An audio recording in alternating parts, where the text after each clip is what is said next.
Hello everyone, welcome to మామా హంగామా. ఈరోజు మనం మాట్లాడుకుంటున్నాం స్వాగ్ మూవీ గురించి. ఈ సినిమాని డైరెక్ట్ చేసింది హసీద్ గోలి గారు. ఈయన మొదటి సినిమా రాజరాజ చోళ నాకు చాలా ఇష్టమైన సినిమా. అచ్చ తెలుగు సినిమా అని క్యాప్షన్ పెట్టి పాన్ వరల్డ్ కంటెంట్ని సినిమాలో పెట్టారు. ప్రీ రిలీజ్ ఈవెంట్లో హసీద్ గోలి మాట్లాడుతూ ఈ సినిమా ముందుగా నేను కమల్ హాసన్ గారితో తీద్దామనుకున్నాను అని చెప్తే ఏముంటుందిలే ఈ మూవీలో అనుకున్నా, కానీ చింపేశాడు భయ్య. ఈ సినిమాలో ఏదైనా బిగ్గెస్ట్ ప్లస్ పాయింట్ ఉందంటే అది శ్రీ విష్ణు. శ్రీ విష్ణు శ్రీ విష్ణు శ్రీ విష్ణు మిమ్మల్ని నవ్విస్తాడు, శ్రీ విష్ణు మిమ్మల్ని ఏడిపిస్తాడు, శ్రీ విష్ణు మిమ్మల్ని ఆలోచించేలా చేస్తాడు.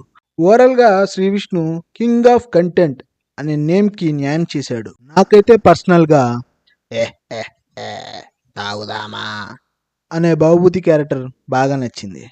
ఇక మిగతా క్యారెక్టర్స్ విషయానికి వస్తే మీరా జాస్మిన్ ట్రాక్ డీసెంట్గా అనిపించింది. రీతు వర్మ క్యారెక్టర్ ఇంకా స్ట్రాంగ్గా ఉంటే బాగుండు అనిపించింది. అసలు ఆ దక్ష నగక్కర్ ఎందుకుందో అని అనిపించింది. తనకంటే శరణ్య ప్రదీప్ కొంచెం పర్వాలేదు అనిపించింది. రాజరాజ చోళ మూవీలో రవిబాబు క్యారెక్టర్ చాలా బాగుంటుంది, కానీ ఈ సినిమాలో అంత ప్రత్యేకమైన క్యారెక్టర్ ఏం కాదు. సునీల్కి కూడా ఈ క్యారెక్టర్ సునీల్ అవసరమా అన్నట్టుంది. ఇక గోపరాజు రమణ గారి క్యారెక్టర్ బాగుంది.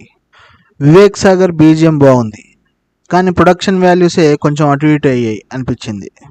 నేనేమి ఈ సినిమా చూసి పడి పడి నవ్వుతారు, ఎక్కెక్కి ఏడుస్తారు అని నేను చెప్పలేను, కానీ కంటెంట్ని అర్థం చేసుకుంటే పిచ్చి పిచ్చిగా ఎంజాయ్ చేస్తారు భయ్య.